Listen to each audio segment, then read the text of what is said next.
Here with the Tribal Chief. What's good, Miss Bozy?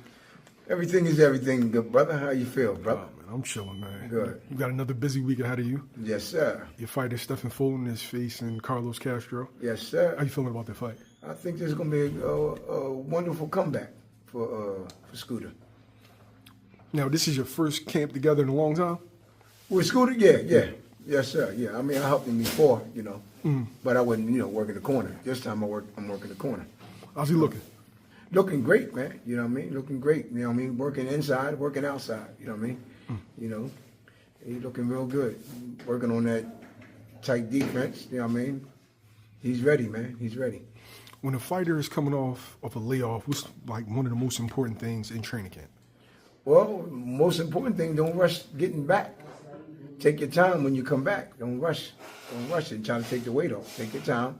Get in the gym. Stay in the gym. And ease the weight off. You know what I mean? That's most important. Don't rush and take it off. If you got a fight coming up next month or something like that, you got to take your time. You know what I mean? You can't rush it. What kind of stuff from Fulton can we expect? Oh, you're going to see spectacular, man. Spectacular, I say Scooter. You said Stephen Fulton, yeah. But we're going to see a new improved. He always could fight, man. You know what I mean? But he been practicing on certain stuff we've been working with, and he got it down pat now. You know what I mean? When you have so many years in boxing, do you kind of like forget certain things? What, say it again, brother? It's like when you have like a certain amount of time in boxing, you've been boxing for 10 years, 15 years. Right. It seemed like fighters kind of like forget like little nuances that they did earlier. No, not necessarily so. If you've been practicing that and doing that for a long time, it get to be muscle memory. You know what I mean? Now, you haven't done that before and you just was picking it up for maybe 4 or 5 months, 6 months like that. Once you get a hit or with a good shot, you're going to go back to your old style that you used to fight at from the beginning. So how long does it take to like really get that, down? Whereas though it's second nature? It all depends on who you're training too. Some people pick up real quick, some people don't. You know what I mean? And he picks it up real good. You know what I mean? Just some of the little stuff that you work with on him. You know what I mean? It's muscle memory because he does a lot of different things anyway. I just add on. You know what I mean? I'm not taking nothing away from him. I add on. That's all I do. I think the same night. You got Danny Garcia fighting Erislandy, Lara. Right, that's a good fight. Yeah, real good fight. Right. This is at 157-pound catch weight. Right. 100 what? 157 pounds. Ooh. What you think about that? That's a difficult weight. Danny jumping up a couple weights, right? Well, he had one fight at 54. And this fight's for the middleweight championship, but they're doing it at 157. Oh, okay. Yeah. I think that's a good fight, man. Then it all depends on what Lara coming in, too. Is he the same Lara from before, or he got older now? So, and just like with Danny, can Danny carry that punching power up to that weight? So I say that's a good fight, but I'm going with Danny. But I still say that's like a 50-50. Who does the weight favor? The guy that's moving? Well, the guy that's moving up, or the guy that has been at the weight for a while? The guy that has been at the weight for a while. It normally favors that guy. But then all depends on what type of fighters that's moving up too, that adapt to any weight, any style, Yeah. Mm-hmm. Now Lawrence, I think he's like 41. Yes. And Danny's coming off of a 2-year layoff, right? Could we see it's a situation where Danny tries to press Lara early, right? Or Lara's kind of been knocking people out lately. Exactly, and Danny don't really put pressure on you like that. You know what I mean? So, I mean, that's going to be a good fight, man. How should he fight him? How should Danny, what should his game plan be? Yeah. It all depends on what Lara coming in at, too, though. Is Lara going to box and move, or is he going to try to fight Danny?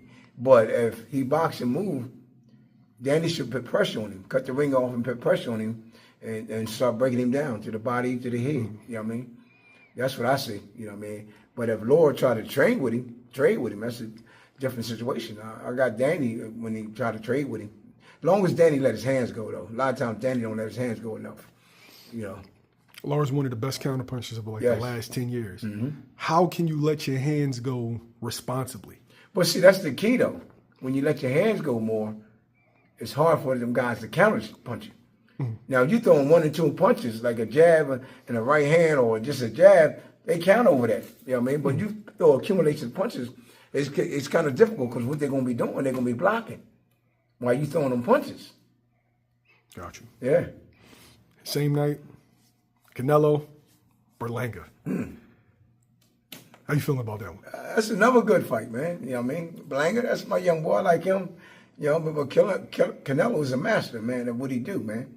You know, and all I say is this, is Berlanga does have a puncher's chance. You know what I mean? You know, but Canelo can take a punch. So, if I bet my money, I got to bet my money on Canelo. But I want Berlanga to win. You know what I mean? But it didn't all depends on what Berlanga coming in now. Did he learn anything, you know, as he, you know, was moving on or when he changing trainers? Did he learn anything? You know what I mean? You know? Now, you told me that he was like a boxer in the amateurs. I went back, I watched the tape. He was more of a boxer. Yeah, turned pro, good and boxer. then, you know, he's a puncher. Yes. Could we see a combination of the two come Saturday? I mean, like I said, all depends on what they teaching him. You know what I mean? I know him from before, a good boxer. When he was boxing back then, that would have made a difficult fight for Canelo. You know what I mean? But if he go back to what he used to do, well, I mean, I think it's going to be a great fight. How should he fight Canelo? What I would do, if I fight Canelo, I would box Canelo. You know what I mean? Hit him with a couple combination, ping, tie him up. You know what I mean? Don't let him get off. Every time he get close, bop, bop, bop, bop, tie him up. That's what I would tell him to do. You know what I mean? Be smart. You know what I mean? Don't be trying to bang with him or nothing like that. You know, stay off the ropes when you come to Canelo. Facts. You got to stay off the ropes, man, because he's gonna hit them arms. You know what I mean? He gonna hit your hips. He gonna try to stop you some kind of way from moving too. You know what I mean? But the same order, you know what I mean? Same way Bivol fought him. Yeah. You know what I mean? Sometimes you got to take chances. You got to fight him inside too, but you got to be smart. You know what I mean? Take away a lot of his aspect. Do you try to go to Canelo's body to slow him down? Oh, or yeah. is that dangerous? No, it ain't dangerous. No, you know, all depends on how you go into the body. You know, if you stabbing him to the body, and you know what I mean. But now you in close, I will fight to the body, and then if you want to get out, you go out to the side. Don't go straight back. You know.